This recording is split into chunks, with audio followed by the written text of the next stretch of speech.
et na yango no somona pona koyebisa OK ezalaki ene na bango po objectif a monene ezali ni ma papa mama journaliste ezali guerre kota guerre civile na sima tribalisme balinga même ma guerre civile tous les baluba bazana kati epitu soit na Mbandaka ou soit na Lubumbashi babanda obeta bango bato pe bazaba ta province musu bazana Mbujimai baluba pe babanda sala nini babanda obeta bango eko kota guerre civile banani bazako luka provoquer yango l'association des malfaiteurs o babenga kalamuka muzika Nozolanda président Cholé ngana to yebike président de la République azali moko mais lisanga ya bonganga a déclaré que tozali na 3 présidents au moko azali étiquette moko azali empereur moko azali Eli donc yoko expliquer na micro na biso ya sango ya Congo soka lingaki vraiment lobani lisanga bonganga so otali même raisonnement na ye hôtel okoti na kati ya lisanga bonganga ba raisonnement bataboy soka zalaki na France bakobenge que certains imbéciles il faut appeler le chat par son nom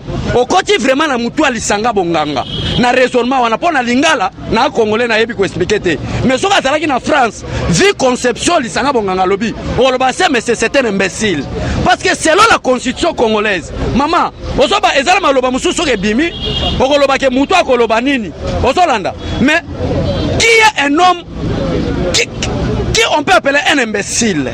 Vous voyez, selon la constitution congolaise, madame, il y a 3 étapes pour réclamer la vérité des urnes. 2 étapes. Première étape, la CENI promulgue ou publie les résultats qu'on appelle les résultats provisoires. C'est provisoire. Parce qu'il y a des contentieux électoraux qui peuvent se passer. Vous voyez, maintenant, tant que CENI a publié les résultats, résultats provisoires, si vous avez des preuves que tu étais élu président de la République, la Constitution vous amène au niveau de la Cour constitutionnelle pour aller revendiquer vos droits. Ça, c'est constitutionnel. Il y a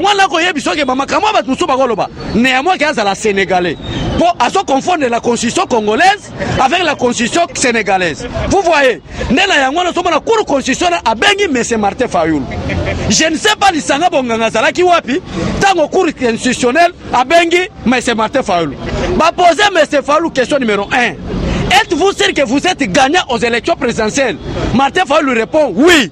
Avez-vous des preuves? Martin Fayoulou répond madame que je n'ai pas de preuves. C'est la Sénéco qui m'a informé que moi j'ai été élu président de la République. On interpelle la Sénéco. Est-ce que vous avez des preuves que Martin Fayoulou a été élu président de la République? Et la Sénéco maintenant répond pour dire que non, on n'a pas cité le nom de Martin Fayoulou, mais on a dit la vérité des urnes tout simplement. Ça c'est quelle comédie avec la République démocratique du Congo? Pour la Royabi Saoni, pour la Bonganga. Le Congo, l'état des idioties est déjà passé. Au Congo, l'état des imbéciles est déjà passé. Au Congo, le temps de la comédie politique est déjà passé. Même Tshisekedi Wamulumba, accompagné avec les 12 commissaires du peuple à l'époque, aujourd'hui qu'on appelle les députés nationaux, basala qui lit de la haine contre Mobutu. Mais bah monaki que État belge, bâti la biso constitution de la première république au Kassavoubou, azala qui président république et autorisé qui multipartisme. Le 25 novembre 1965, tant que Mobutu a sali coup d'état, aye ko abolir article 4, il y a constitution, il y a première république, pour la koboma makamo ba ko lo ba multipartisme, impéré comme monopartisme en autre terme, si vous êtes le président de l'impérial, d'office vous êtes le président de la république. Mais allez chez Martin Fayoulou, allez chez le communicateur de Martin Fayoulou, posons-leur cette question, madame. Qu'est-ce que vous revendiquez au juste? Depuis que Tshisekedi est le président de la République, quel article de la Constitution qu'il a déjà violé? Il n'y en a pas. Il n'y en a pas. Même la gratuité de l'enseignement qu'on parle maintenant, ce n'est pas une innovation, ce n'est pas la créativité du président de la République, mais c'est un droit constitutionnel. C'est pourquoi j'ai mis en garde, M. Lisanga Bonganga. Vraiment, je n'ai pas de mots à vous traiter. Si ce n'est que vous appelez un imbécile, parce qu'il n'y a que des imbéciles qui marchent à l'encontre des principes et des procédures établis. Vous voyez Dieu même dans le jardin de Dieu, M. Lisanga Bonganga, Atie Moutounios, Adam Naef. Alors, il n'y a pas de binonyonso. Bolia bosakana na nyonso mais nzamba pesi principe moko sauf ne sigatel bosimba te bokotate mais er muta bebi si viol a violé instruction nzambe muta kenda ko sutukazani liboma ebanda mutu banda mokolo wana également avec une nation également avec un pays. Si vous êtes à l'encontre des principes et des procédures établis par les législateurs, vous devenez un imbécile comme M. Lisanga Bonganga, parce que Lisanga Bonganga c'est une association des escrocs. Merci beaucoup. Ok, merci mingi président Cholet. Comprenez que président Cholet a vraiment na colère makasi. Président Cholet na kosuki sama muke na likamu na biso ya papa pe mwana na yo bakati makolo. Bino awa na parti avant que ba autorité ya mboka ba je bino na parti bobongisi nini pe nini bozali kosala pona mwana na azwa ba traitement ya malamu ndenge esengeli pe na papa na azwa esika ya kofala. Yangwana merci vraiment tokutani lelo zomona ningo benga na telefone. Oto na président de fait okuchi kokutana secrétaire général Augustin Kabuya. Chibo bengi wana zaki na pona ko plaider makambo na ye. Chi ozomona ye alongwe ne mission minito bandeko ba Holanda po ba benga na secrétaire général. Secrétaire général kenaye mais makoki a parti za muki. Ozomona IDPS n'est pas PPRD, IDPS n'est pas un père pour voler l'argent de l'État et donner aux combattants de l'IDPS. Mais l'IDPS a lutté pour tous les Congolais. Vous soyez les frères de Boketu, vous allez travailler au régime du président Félix Tshisekedi. Vous soyez des frères de Martin Fayulu, vous allez travailler. Il y a un moyen, il y a secrétariat, mais c'est le 70%. Mikolo Somoni na epso mais c'est le 70%. Yeba malamu keza secrétaire général Augustin Kabuya. Merci mon général, moi na wana coach na papa na eba lukele ne fils kaza. Mais bande konanga bozali banda mboka boze belé. Ozaboni kozana makoki. Jim na yo aturoyo. Même la parole de Dieu et le biboy. Songez aux pauvres. Songez aux orphelins. Songez aux personnes de troisième âge. Mais papa a tombé dans mon principe orphelin.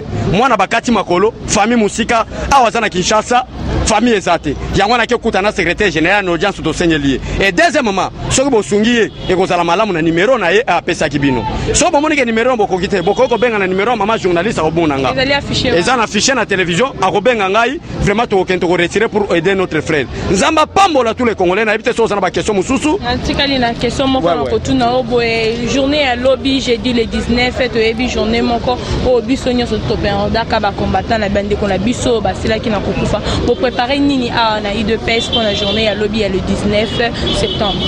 En tout cas, to sale mission déjà les avant midi, programme ezana déjà ko beta na secrétariat général. Ngana lingana ebisa ba congolais makambo ko leka po programme ezali.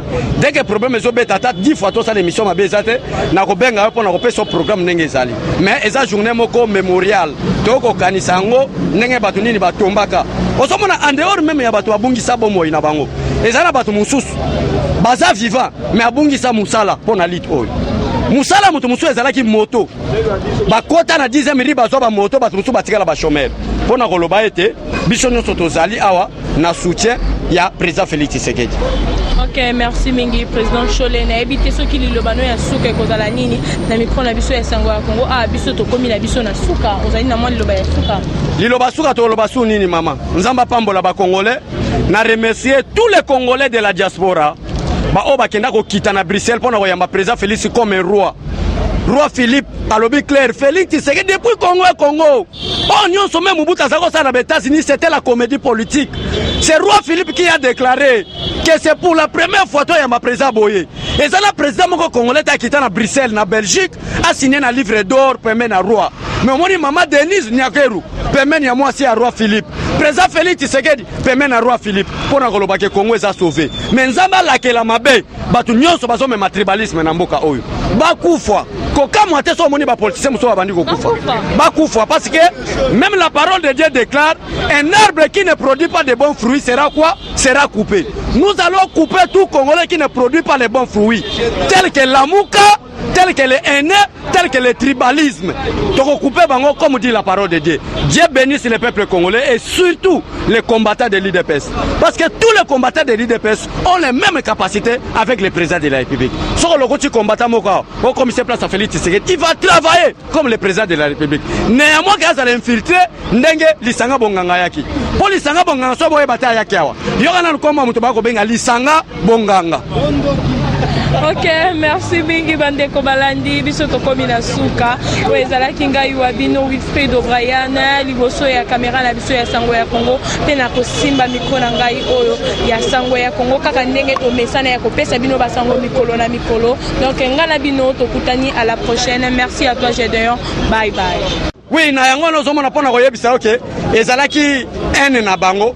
Po objectif a munene ezali ni ma papa mama journaliste ezali guerre kota, guerre civile. Na sima tribalisme balingamba même guerre civile. Tous les baluba basana kati epitu soit na Mbandaka ou soit na Lubumbashi, babanda obeta bango.